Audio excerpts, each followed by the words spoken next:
This is Late Republic Nonsense, this time with Max Abo. Hey, how's it going? Hey man, good to be on your show. It's my pleasure. I've been wanting to do this for a while, actually, because over the last couple of years, as we've been kind of communicating on Twitter, and I'm reading your work, I've been really impressed by the kind of analysis that you do, and we don't always end up agreeing policy-wise, but yep. I think that your voice is always a legitimate voice. I think the reason why you like me is because my views are becoming more and more like yours. Not just kidding. But maybe the converse is true as well. Right. There's definitely an evolution. I mean, Twitter gets a lot of shit, but I do think we all learn from each other. Yeah. Well, I think you know what I think is something that maybe we have in common is we have a common disdain for the kind of bullshit terrorism analysis industry. Yes. That is so cheap and without it's one thing without genuine scholarship, because that's already almost like a kind of bullshit hurdle, because like today in 2021, what is scholarship? Right. But when people are writing peer-reviewed pieces on all kinds of nonsense, but there should be some kind of standard that you should hold yourself up to in analysis when you're just kind of be honest. And there is a bit of a, how do you put it, there's a bit of a temptation when you spend your whole career, let's say, studying terrorist group X. You get obsessed with them. You seem to think that they're 10 feet tall. Any time that anything happens, oh, of course, it's my guys. And, and you end up like both inflating the threat on one hand, and then on the other hand, like in a way, kind of trivializing it by I can definitely speak to that. Basically, so the way I understand it is that traditionally political scientists, they did not study the subject of terrorism. The big, paradigm, if you will, intellectually was realism, which is really about conflict between great powers. Right. Liberalism, as it's understood in IR, does look at like some non-state actors, but more like NGOs, corporations. It doesn't look at non-state actors as violent threats. And so what happened was 9/11 really changed the whole trajectory and focus of political science, where all of a sudden political scientists were caught flat-footed because there was a huge and sudden and important informational demand for them to address the terrorism threat, but they didn't actually know that much about it. And so students wanted to be taught it, media wanted to interview them on it, conferences incentivized professors to proclaim expertise. There was potential government funding if you could, look like some sort of an expert. And there are a lot of political scientists who are actually quite smart, and they were, and some of them have been steeped in economics, because political science is sort of like a poor man's econ these days. And so within econ, there was this idea that, essentially firms are rational, and that whatever they do, we could understand, 9 times out of 10 in terms of promoting their utility, maximizing their utility, optimizing their options.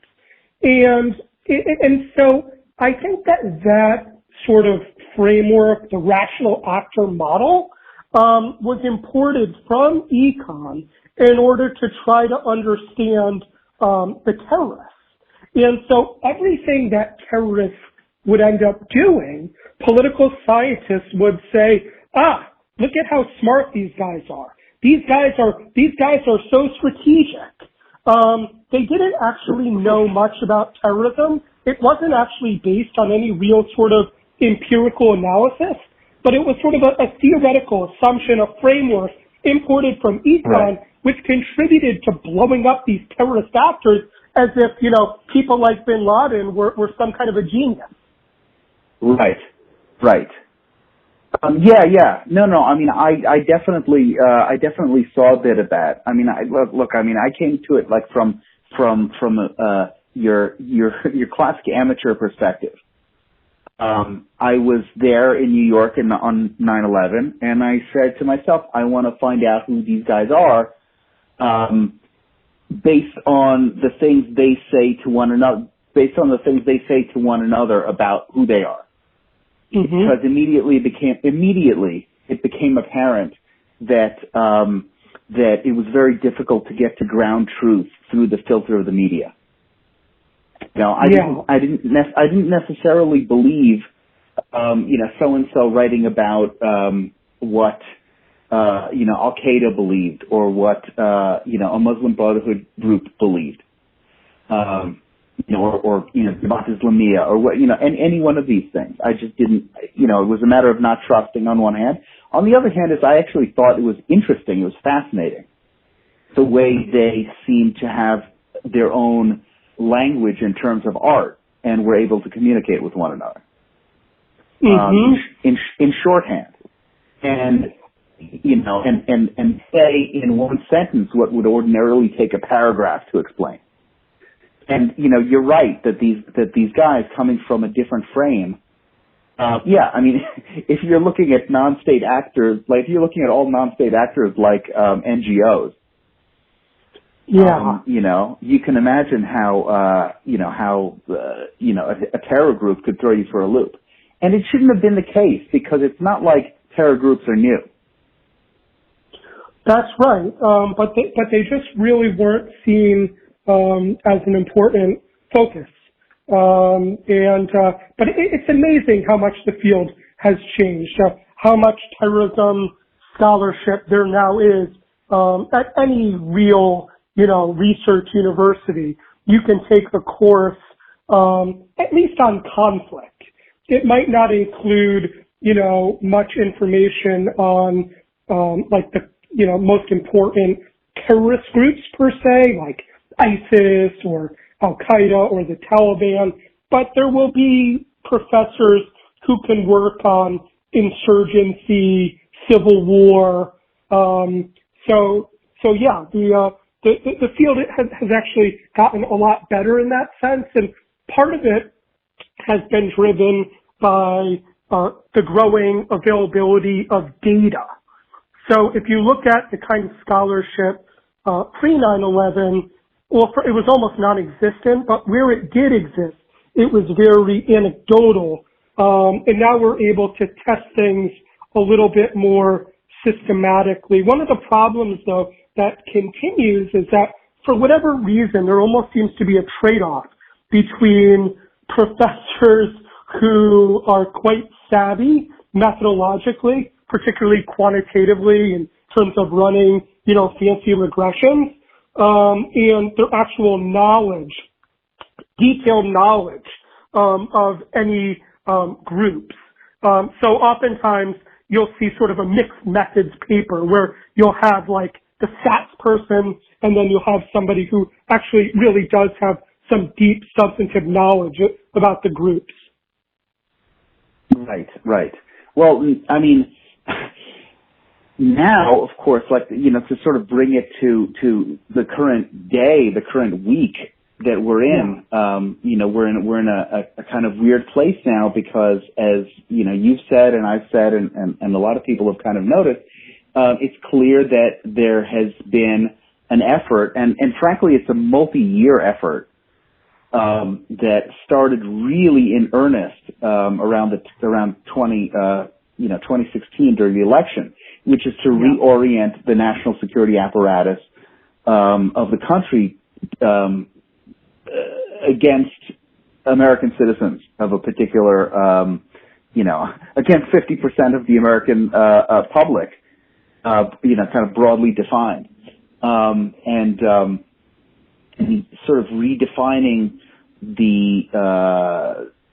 redefining terrorism to to target this particular group of people, and in order to do so, it took them a lot of time over the course of years to build the institutions like the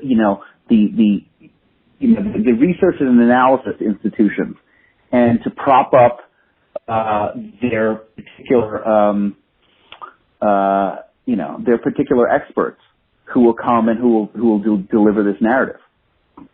And I think this is. Yeah. Oh, thank you very much. No, this is definitely an area where I think we agree. I think that it's scary to see what's going on, especially since January 6th. But even earlier, I view a real turning point, and I know I'm not alone in this, with the 2016 presidential election. And I think that what happened was the media, broadly, the CNNs of the world, and MSNBC, and New York Times, and Washington Post, and the Atlantic, they blame themselves for Trump winning. And I think that the media decided, of course they didn't announce it, but it's quite obvious, that they came to see their role quite differently. That it was no longer, about reporting. It was no longer about journalism. It was no longer even about democracy, but rather, the ends justified the means. And the end was for Trump to be removed and for, mainstream Democratic Party to reign supreme. And so I think that the quality of media coverage, especially on the topic of domestic extremism, has become so politicized and so unreliable that contrarian voices like ours on Twitter, and many other people too, Glenn Greenwald and Tracy, there are a bunch of us. I think that we've been calling out the media in terms of the unreliability of its coverage, and the fact that its intent is really to cripple the GOP and to increase the strength and size of the Democratic Party. And so a lot of my musings, since January 6th have been calling out sort of the falsehoods and the exaggerations. You mentioned sort of the fungibility of the word terrorism. There's been so much slippage in that area where the media very often describes all of the protesters at the Capitol on that day as terrorists. And of course, the media also has lied about the kinds of tactics that were used on that day. And so they've lied about the death toll. Yeah, I mean they've lied about everything, and it's insane because they start out with this assumption, and I think what ended up happening is I think this shit got way out of control for them. I don't think they're good people on one hand, but on the other hand, I don't really think this was thought out. So they went out on a limb to destroy Donald Trump in 2016. Now, as you said, it did not work. In response to that, they had a terrible vision in their heads of Trump being literally Hitler, literally a Nazi, literally a white supremacist, blah, blah, blah, blah. They looked at the numbers in 2016, the polling, and they said, oh my God, we need to really scare the shit out of minorities. Yeah. And our next, our thematic political play for the next 2 years is going to be Trump equals white supremacy. Trump equals Nazi. And, and they used they used, different events as they went on, whether it be Charlottesville or whether it be, a terror attack in New Zealand, or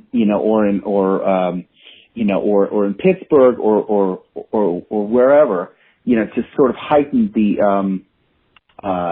narrative. But the problem is that once you go and once you make yourself crazy with this narrative, where are you going to go? Once you've convinced yourself that, the 50% of America that's voting Republican or voting for Trump, are white supremacists up and down, you're really in an end game scenario with your domestic tranquility. You push yourself into a corner here, because it's like, I think back on the war on terror, right? And the big criticism from a lot of these same folks who are going crazy now about this and whatever, all Republicans, all Trump supporters are Nazis. These very same people were saying to people like me that no, you can't condemn the Brotherhood because the Brotherhood is very multifaceted, and in condemning the Brotherhood, you're actually condemning all Muslims, and we need to be really careful not to do that because they're our number one allies against the extremists. Of course, all of those arguments have been tossed in the garbage by the same people, and they want to expand the definition of, not just terrorism, not just extremism, but like the concept of the enemy, to include half the people in the country. And that's not, like, when people like me, look around and they say, hey man, this can't go on for long and remain a stable United States of America with this kind of shit going on. They're really pushing us to this point. They're pushing us to a point where the logic, their own logic is inescapable. I think that there's been a lot of exploitation in terms of the term extremist. I've actually thought a lot about the word extremist. What does it mean for somebody to be extreme? And I think that it really needs to be unpacked. I think that one could, when one says extremist, they could be referring to someone's tactics, right? Like we would all agree that using terrorism, harming, killing a civilian is very, very extreme tactically. But one could also be referring to one's political preferences, right? Well, sure. Right. What about, someone's political ideas? And I think that the government has been very loose in terms of lumping its enemies together and saying that they're extremists. I'm very hawkish, if you will, against tactical extremists, those who will do physical harm. But the problem is when the government doesn't require an extremist, as they see it, to even use violence. All they need to do is harbor political views which are seen as, anathema to the establishment. And what frightens me is that I think that that there is this alliance between the Biden administration and big tech, and legacy media, and maybe even the intel agencies where they're really sort of pushing who the enemy is, and increasingly, at least there's very much a sense on the right. And part of it may be somewhat paranoia, but there really is a sense that one could get targeted just by having views which are at odds with this White House. And that's a really dangerous development in the United States. I would say it would be dangerous against any kind of political group because it's illiberal and it's contrary to American values. But Sure. I think it's particularly dangerous though when the right feels this way, because the right, of course, due to their philosophy, due to their very ideology, is concerned about government overreach. Look at, the story of Timothy McVeigh, Right. how he was responding to prior, highly salient examples of government missteps and overreach in terms of Waco and Ruby Ridge. So when I criticize the government for being too expansive in terms of its crackdown on extremists, some people think that, that's because you're like maybe some sort of an apologist for the right. But actually what they don't understand is that what I'm saying is helpful for countering the far right and for reducing the odds that we're going to have Timothy McVeigh 2.0. I think that the government is, being too expansive in terms of who it's labeling the enemy, and that from a counterterrorism perspective, this is counterproductive.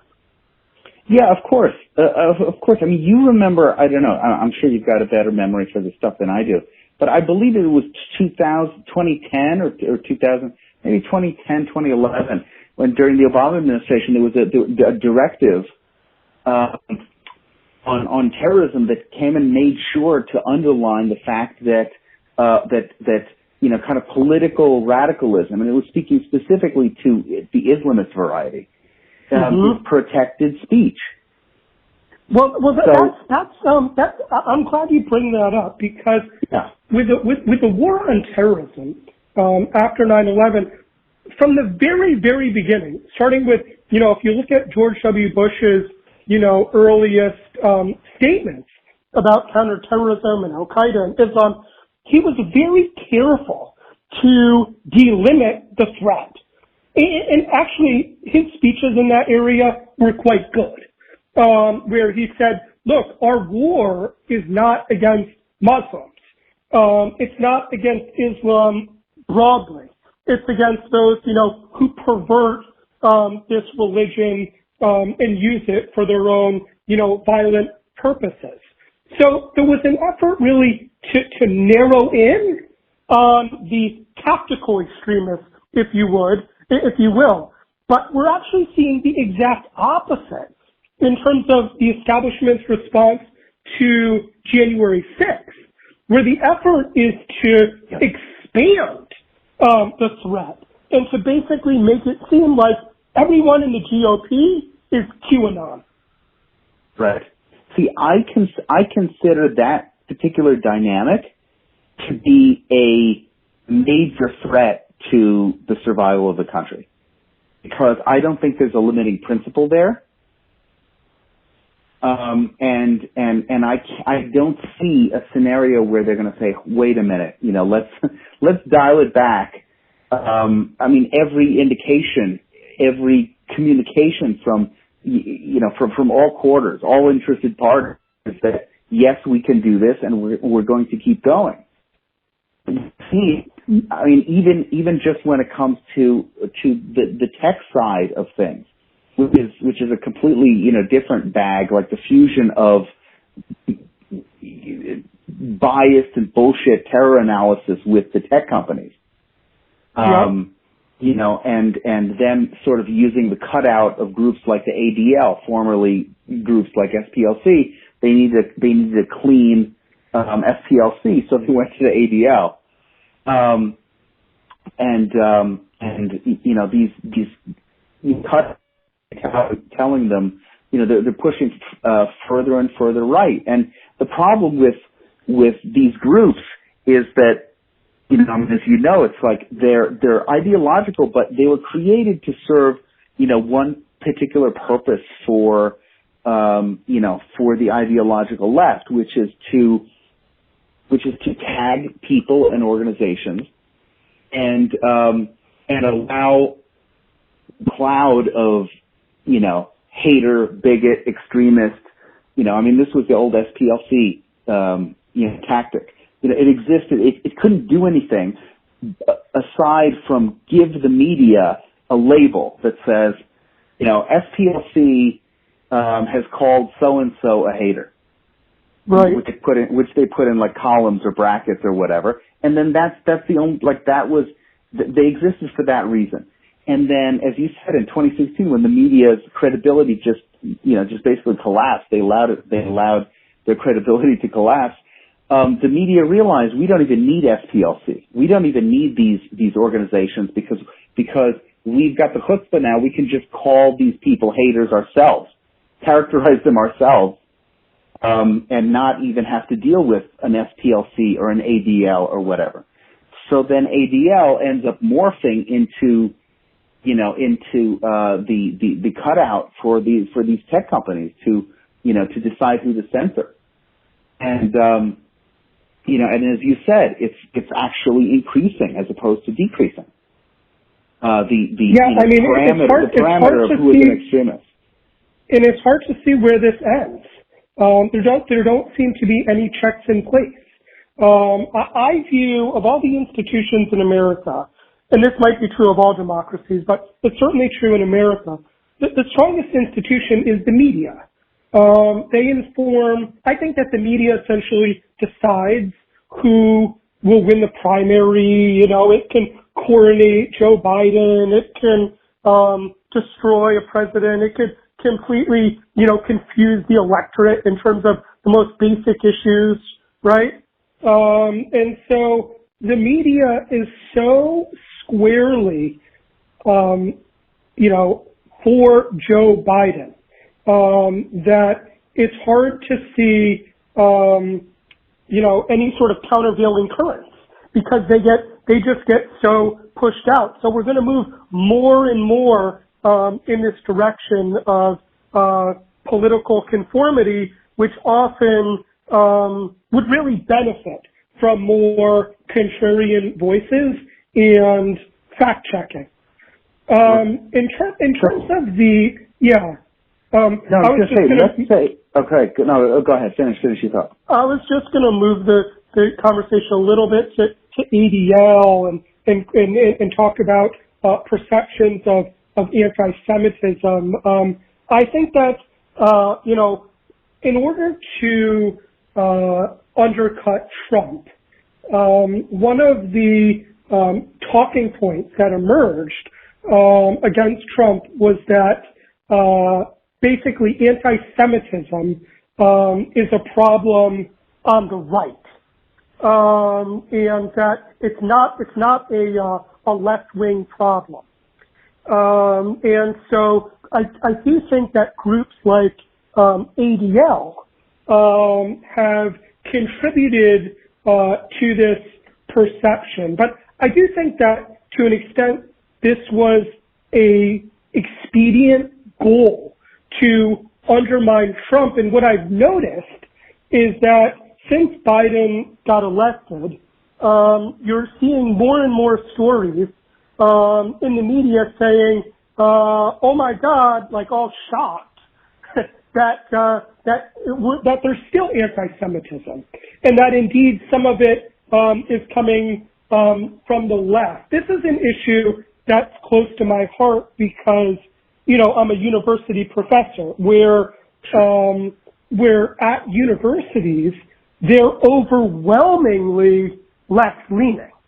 And so regardless of what university you're at, I mean, you're almost certain that the vast majority of faculty and administration will be left-leaning. and we know that the most politically active of them of all are particularly left-leaning. And all of these universities now are increasingly becoming problematic for Zionists and for Jewish students. And so there's just this unmistakable disconnect between the media emphasizing anti-Semitism as sort of the province of the right, and the fact that in reality, so much of it is coming from the left. And again, all of it is just pushed by the establishment in order to promote, in some cases falsely, the Democratic Party. Right. Yeah. Yeah. Look, I mean, it's a subject, that is close to my heart too. I mean, I get, it makes me crazy because I think it's an insane cheapening of what actually is a real thing, which is anti-Semitism. It is a real thing. I mean, it's a fringe concern on the right, but it's frankly not so fringe on the left. And and there are a number of reasons for that. But as you said, they're trying to gain political advantage from this. And look, I mean, I think they're absolute ghouls. I think the people who are Jews, who are in the positions, power in groups like ADL or other organizations that have the word Jewish in them, who claim to speak for Jews, and are actually just, Democrat partisan hacks, are doing, a tremendous damage to, to the Jewish people in many ways. I mean, look at, like, if you are, and I think about this all the time, if you are not that hip to goings on of the different Jewish organizations, I mean, you don't know. And this happened with Tucker a few months ago. I mean, who is, like, I don't expect him to keep up on the leadership of the ADL and how it's changed and who it is and what it is and the fact that it's now being run by a former Obama hack, and has gone sort of totally woke. I think that even other people even know Jews, this. even Jews themselves don't fully understand the political landscape. There's a family. I'll speak in sort of general terms here. There's a family in Los Angeles, a billionaire family that is pro-Israel, and they hired for one of their centers a huge critic of Israel and the American Jewish community, and then the billionaire family I saw very recently was saying publicly, I can't believe these Jews are so, they're ruining our cohesion. We're so fragmented. So many of the Jews are so self-critical, and they're like Israel's worst foes. And this person was actually paying the salary of somebody exactly like that. So so sure, non-Jews don't fully understand it, but even Jews themselves who are in the business, they often don't understand the landscape. Yeah, I mean, the Jews are kind of infamously, the most politically stupid people in the world. Especially when it comes to issues of their survival. But yeah, I mean, and when they do this, when these folks do this, it actually increases anti-Semitism. I mean, if you have the ADL, famous Jewish group, and that's all somebody knows, and it's the ADL deciding whether or not you can tweet something. I mean, is that encouragement for people who are anti-Semites who say, this is a Zionist occupied government making decisions? I mean, the funny thing is, like, ADL, they're not actually buying it, but it appears that way. And what they're doing by putting themselves into that place is just it's a shanda, I mean, it's a crime. And it seems to be like they don't know what they're doing, or they've justified it because the boogeyman, the terror obsession that has overcome them from 2016 until today, just scares them to such a great extent. It's such a weird chimerical, or phantasmagorical thing that they've created in their heads, a mass delusion, that they'll just do anything they'll throw anything at it. And it's a scary place to be in. It's a scary place to be in this country where, at this time, when it just seems like nobody has a clear head. Yeah, and everybody defends their position in terms of free speech, regardless of which side you're on. Like those who are, say, on campuses who say,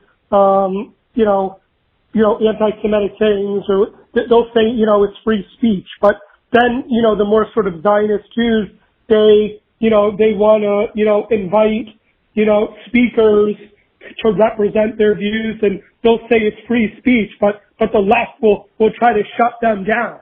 So free speech is interesting how it's used by even sort of warring political factions in this. Yeah. So let me ask you. Let's say, they're not smart enough to do this, but let's say you get a call and they say, you know what, come down to Washington. We want to speak to you. You've got the ear of not only Joe Biden, but his top counterterrorism folks. Okay. Let's say they come to you. I mean, they wouldn't come. They would come to you. You've got the credentials. Maybe whatever they think you're somebody else or something. They think I'm Max Boot. So right, exactly. Yeah, they're like, okay, an invitation. Whatever. One Max, it's all the same. It doesn't matter. So you walk in there. That actually did happen to me once. Really? I've been in this business a long time. In 2003, I was actually a Soros fellow at the Washington Institute for Near East Policy. I got a media call thinking that I was Max Boot. So in any event, this did happen to me once before. At that time, I should say, my views were more in alignment with his, actually. That was right after, 9/11. A lot of Americans were, sort of baying for blood. We wanted to go into Afghanistan, Iraq. But the difference is that I learned things over the years. But anyway, back to your question. So if I were invited to the NSC or whatever to talk about to prescribe maybe a solution to the domestic maybe not even a solution, but what would you tell them? Because I get and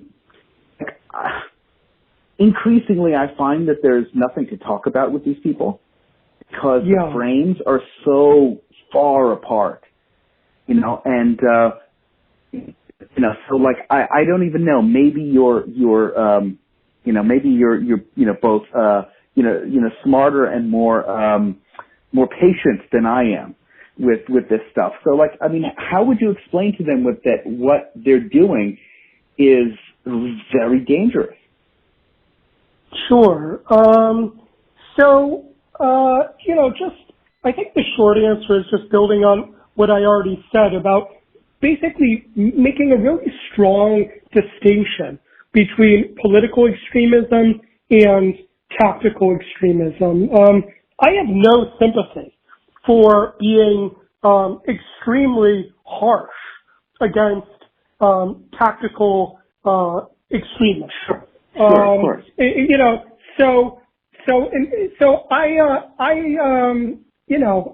I'm on the government side on that. And so I would say, find, people do your best to, break up actual legitimate terrorist plots, even if, they're not foiled and we get them after, then, put them in prison for as long as possible or go for the death penalty, whatever it might be, whatever we can get.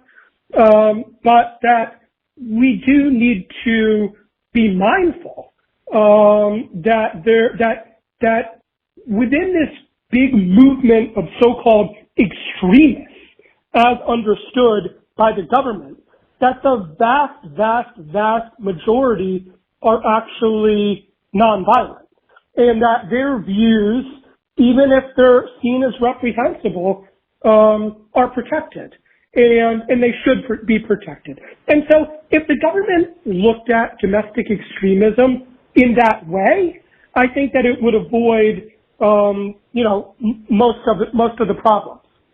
In terms of internationally, how I would respond to the international terrorism threat, there tends to, I don't really like the common sort of discussion about who's a hawk and who's a dove, because there's so much sort of gradation in terms of what U.S. foreign policy could be like. Like, oftentimes, I'll look at people who are described as hawks, and I'll think that actually they're very war prone, but they're not hawkish when it comes to counterterrorism.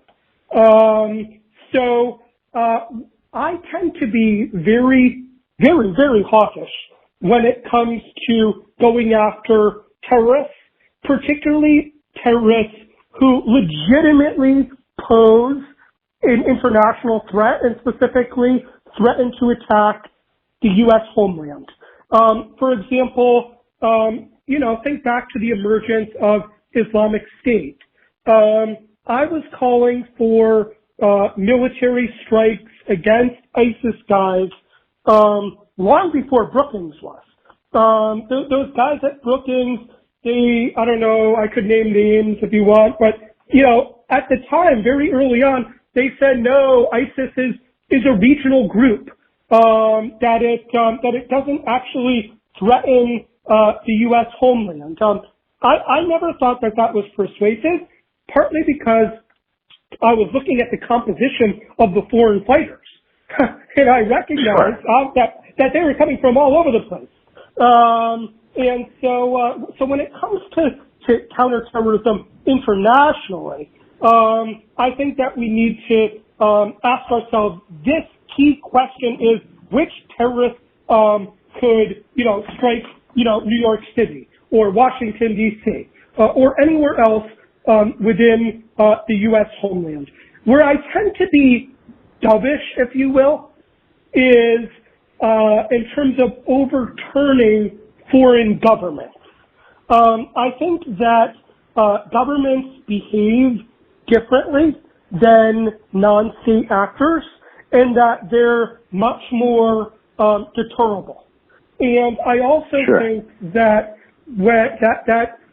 that terrorists tend to thrive most not in response to grievances, but opportunities, and that nothing gives terrorists more opportunity than regime change, because it creates a power vacuum. And we saw that in Iraq, and we saw that in Libya, and we even saw that in Syria in terms of where ISIS set up shop. It didn't set up shop in Damascus. It went to the desert because it was ungoverned. And all the places where ISIS would really thrive, the Sinai, for example, Libya, at least for a time, in African countries now, like Mozambique, where there are weak governments and porous borders. So from a counterterrorism perspective, I tend to be quite hesitant about shaking governments and overturning them, but I'm quick to use military force when I think that extant terrorists have there's actually a threat. Right. No. I mean, I would be with you on that. Especially after, Libya to me was like the big one. Libya was the big one because it was the most shockingly obvious, horrible decision. That particular war, that intervention, and it was frightening with which, that was the moment for me where I was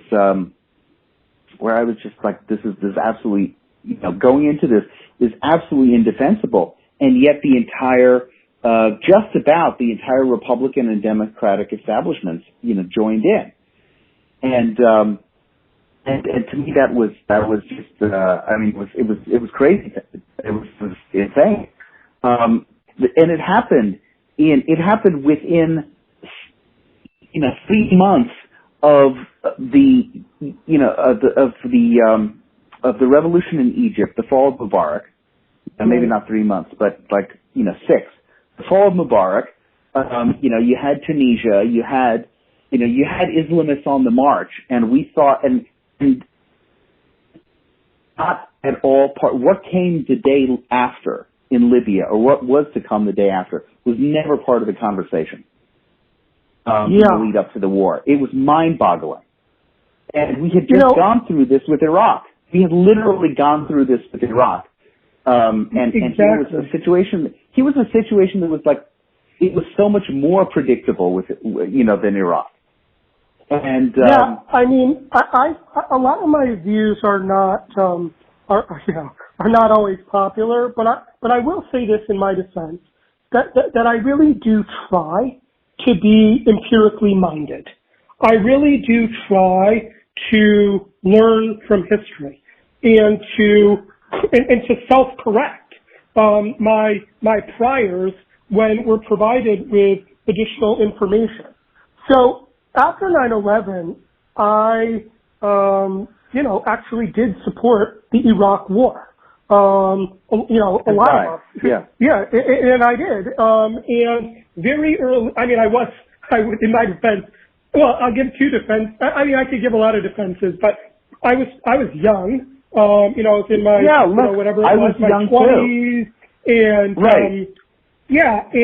but also the empirical record was much smaller in terms of what would actually happen when we removed this dictator.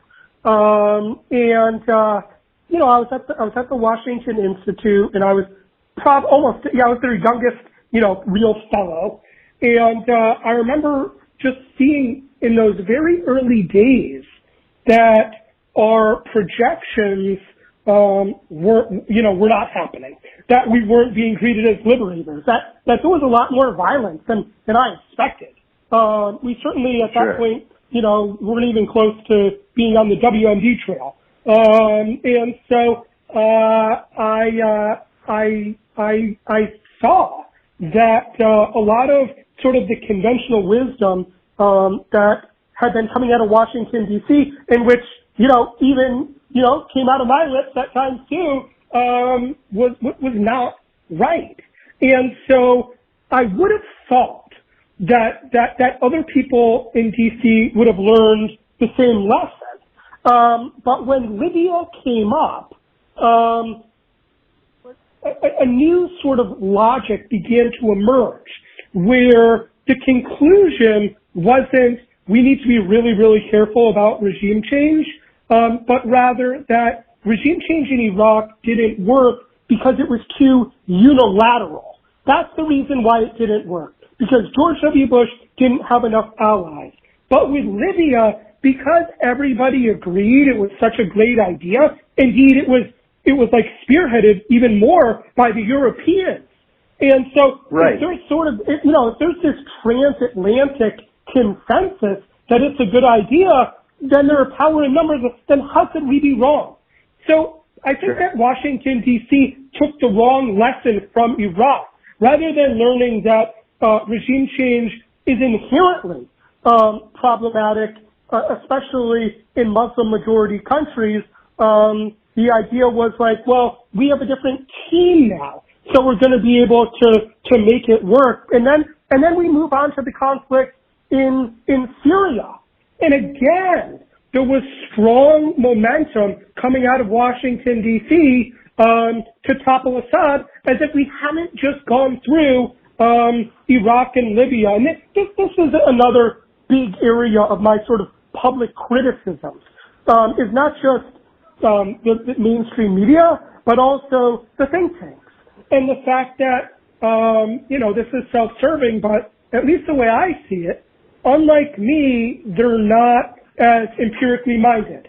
They're more sort of ideologically committed. So somebody like Max Boot, is continuously advocating for regime change, and there's no updating in his beliefs based on the software on the ground. Right. The software isn't updating. It's the same eternal thing. That's what.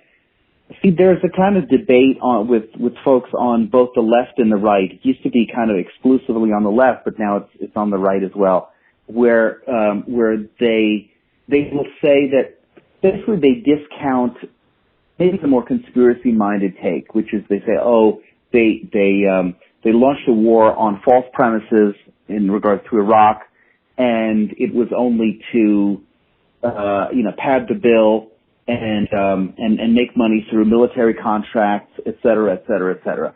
And I take a kind of dissenting view from it because, like you, I supported it at the time. And because I supported it at the time for a period, I saw that you didn't, there were actually, decent ideological reasons for why they did it. So that is a possibility, at least. And not just ideological reasons, but I was actually sold by the strategic reasons too. People talk now about George W. Bush in terms of him being seen as, well, maybe his reputation's getting a little bit better, but for a while he was seen as kind of like a buffoon, as like a dumbass. But he did actually surround himself with some very seasoned, as you know, foreign policy hands, and his speechwriters, although in retrospect got a lot wrong, used very sort of beautiful rhetorical language. Those speeches at the time, were quite moving. And if you look at the document, go back to the National Security Strategy of the United States of America, after 9/11, those strategic arguments for preemption, I actually found to be quite persuasive. I looked at those arguments very carefully at the time, and I was moved by them. I agreed that deterrence no longer can we rely on, that terrorists are different kinds of actors than, especially Al-Qaeda types, are very different than the Soviet Union, that they're much more risk accepting, that they don't hold anything dear, that we can't threaten to punish them with an unacceptable reprisal. In many cases, they're shadowing, they're anonymous. Yeah. So we need to take this fight to the terrorists. I found those arguments compelling, and of course, they were problematic and ended up promoting bad policies. Right. No, look, I did too, and I came to that conclusion as well. I'm embarrassed to say that at the time of I remember exactly where I was. I was actually filling up my gas tank during the Bush second inaugural and listening to speech, and I remember being impressed by it. But now I think back and reading it many times since then. And now it just comes across as so insane, so ideological and insane that it's like, sinister in its complete, blinkered insanity about, specifically that was the Freedom Agenda speech, which was, look, like you after 9/11, I was never a WMD guy. I didn't even care about that. I just thought that I was one of those folks who thought that an assertive America needs to, basically needs to go into the region and be authoritative. It'll be interesting. Lay down the law. It's interesting. I mean, there's clearly a new zeitgeist, at least on a rhetorical level, when you look at the way foreign policy is being discussed in Washington. You really saw it. Well, I mean, to an extent, you saw it with Donald Trump, but then you also saw it in the Democratic primaries. Where candidates kept repeating, and it was sort of very sort of like shallow slogans about ending these forever wars or ending the never-ending wars. And Biden has adopted that language, and in some ways seems to be implementing some of those ideas in terms of carrying out Trump's announcement of removing American troops from Afghanistan.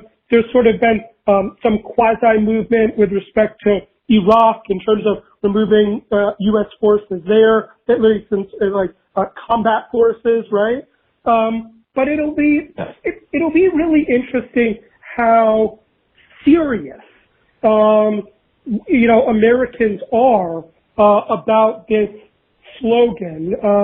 I think that maybe we're not actually that serious.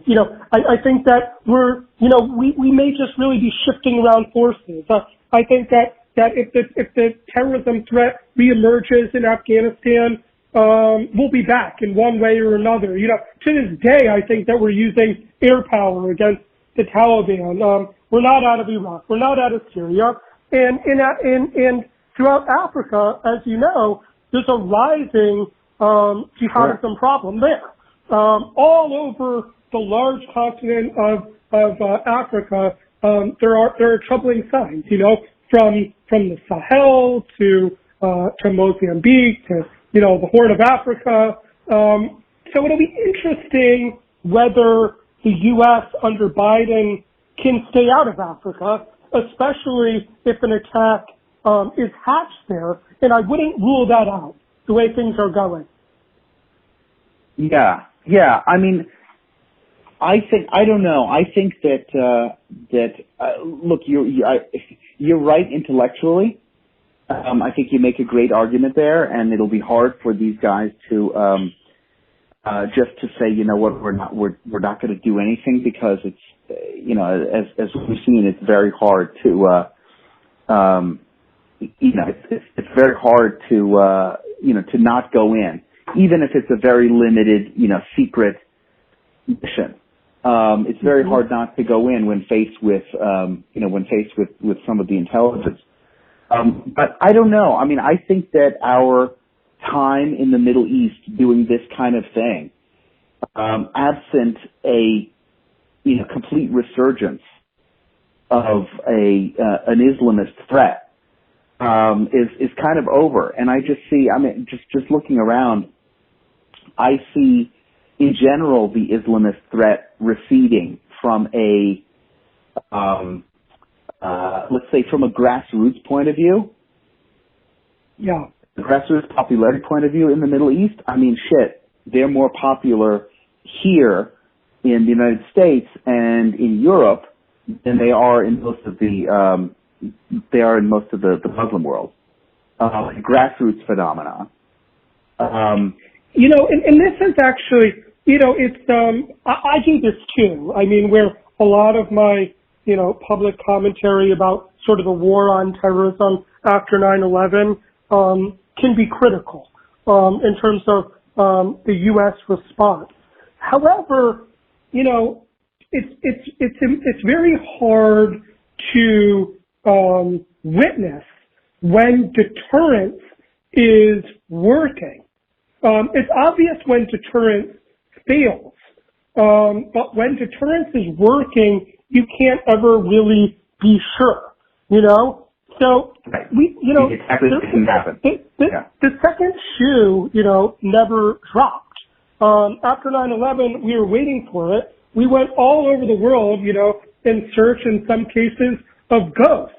But the reality is that there has not been another 9/11. And the reality is that nobody can say with certainty that our aggressive post 9/11 response didn't contribute to our security in that area. So to an extent, I think that post 9/11, it's possible that we haven't been struck, all these years later, because of our strong show of force, and also because, and this doesn't get mentioned enough, we did do a good job of degrading the terrorists, at least in some areas, in terms of taking out, guys in Operation Enduring Freedom, taking out Bin Laden, taking out Baghdadi, and basically making it quite clear that America takes counterterrorism very seriously, and it doesn't matter where the attack is hatched, we're going to be coming for you. Right. I think that's a lot of it. It's true. I mean, shit. We were waiting for it any day. I mean, I was living in New York City at the time, and man, you were holding your breath every time you were on the subway. Yeah. For like a year, and and still afterwards it was for a number of years still there was the threat, and then it seemed that they were just decided to pick homegrown softer targets because they felt the pressure of the U.S. military and our counterterror forces. It was increasingly hard to put together spectacular attacks. It's interesting to compare. There have been a lot of comparisons between 9/11 and January 6th, and those comparisons are really insane. They're insane. And one area where we're really seeing how different they are is that with 9/11, it really brought the country together. There was a classic, rally round the flag effect. George W. Bush's approval went from like 40% to 90%. There was major bipartisan support for going into Afghanistan and just in general the war on terrorism in the immediate aftermath of 9/11. The effect of the so-called domestic terrorism is the exact opposite. It's pulling our country apart. Democrats and Republicans view the threats as fundamentally different, and in that sense, that's in a way more troubling. The attack itself, if you will, 9/11 killed almost 3,000 people, whereas January 6th killed nobody. So the attack itself killed one. one of the perpetrators got shot. Right. One of the perps got shot, but the government response in some ways after January 6th is more worrisome to me. Yeah. I mean, to me too as well. And it's interesting because they spent a lot of time and energy this week talking about or was it last week? I don't even remember. It disappeared. The point is that it disappeared from consciousness very, very quickly. It was a media beltway event. It happened on Twitter. A bunch of people cried. It was a theatrical scene worthy of the Democratic Party because they know exactly how to tug at heartstrings and this type of thing. But it's basically gone. And I think occasionally there's the temptation to say, oh, okay, well, they did their thing. Now they're going to shout about it, and then they're going to be gone. But the really troubling stuff is in the policy. The really troubling stuff is what's happening at DOJ and what's happening at Counterterror Center and with the reorientation of policy that you talked about in your piece for the American Mind, which was great, and my friend Kyle Scheidler has written excellent stuff about this particular new CT strategy, and that's the thing that at the end of the day is going to be really problematic and scary, because you've got big tech getting a big thumbs up from the government to take all the steps that their ideological fevered imaginations will want them to take. And on one hand, on the other hand is all of the abuses that happened under, and maybe at some point on another call we could talk about Russiagate and what a shit show that was. But like we saw the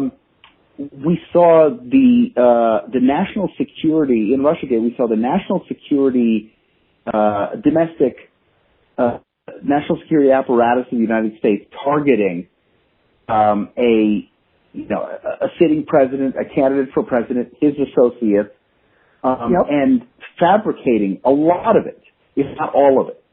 Yeah. Or at the very least, being a knowledgeable party to the fabrication of an elaborate case. It's all part of this view that the ends justify the means. That in order to defend democracy, we need to occasionally trample on democracy.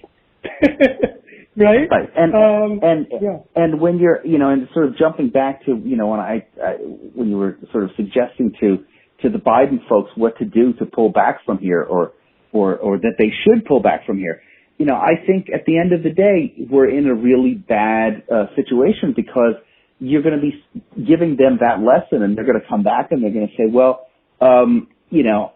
speech is violence. And, how can you even discuss, First Amendment protections to speech, or, protected speech under the First Amendment, discussing, whatever, when we say someone is a political extremist. If politically extreme speech in itself, nonviolent politically extreme speech, however they want to define it, equals violence, then what have you got? I think they're in a logical cul-de-sac, which is one of the reasons why I'm so pessimistic about the future of the country. Actually, it's because it's not because I'm a black pill guy by nature, but I look around. I mean, that's true, but I look around and I see that they've created this internally consistent thing, and I'm not sure that they can get out. I mean, they literally can't get out. They have to, I don't know what they have to do. Some other event needs to come and sort of break this ideological cul-de-sac here, or else it's just going to speed up. It will break at some point, but I think that it's going to take a long time.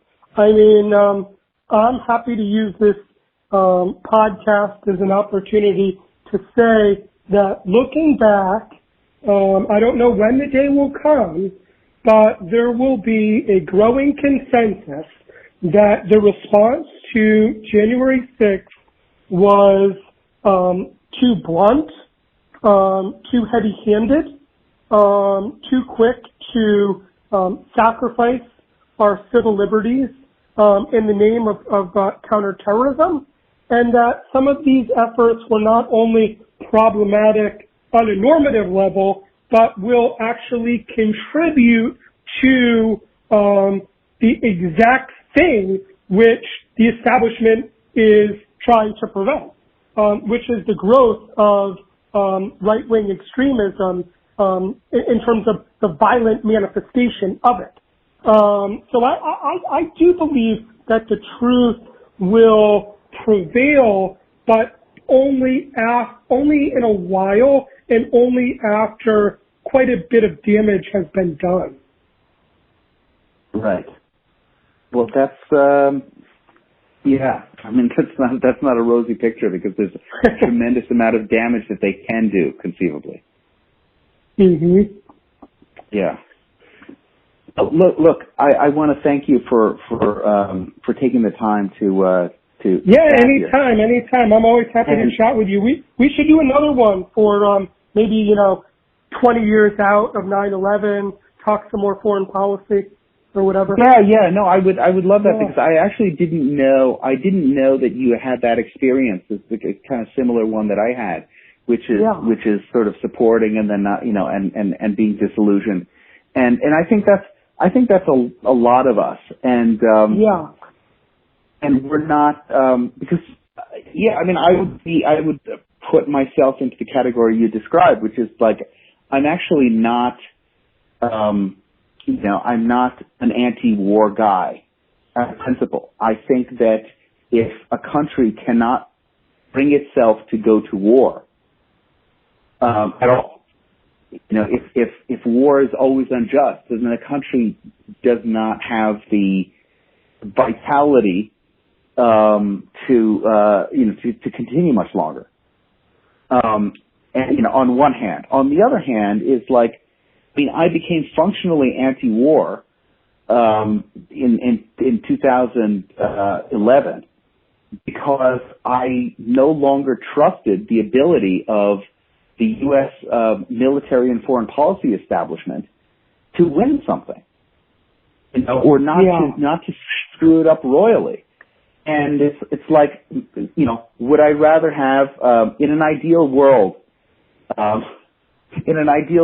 If there's something that needs to be taken care of on the other side of the world, I would love to be able to say I feel confident in U.S. foreign policy and military to take care of this and walk away with a victory. But I don't feel that way. In fact, the opposite. Yeah, I basically view military force like any kind of technology. It can be used in all sorts of ways, and the trick is to use it appropriately. So the problem with U.S. foreign policy has been not the use of military force, but in many cases since 9/11, it's misapplication. But again, in certain areas, I actually wish that we used more of it in terms of taking out, the early days, for example, of ISIS. I think that the think tanks, the main sort of think tanks, they're not sort of empiricists. They're not students of military force. They get in these ideological ruts where they're continuously favoring the same types of U.S. military interventions that don't serve U.S. national interests. Right. Hey, let's arm some rebels. And exactly. Let's take out the bad. Right, and a lot of and the rebels say, "Hey, take out our rival," and then we say, oh, "Okay." Yeah. All right, to be continued, my friend. I enjoyed chatting with you. Yes. Take care. Be good. All right. Be good.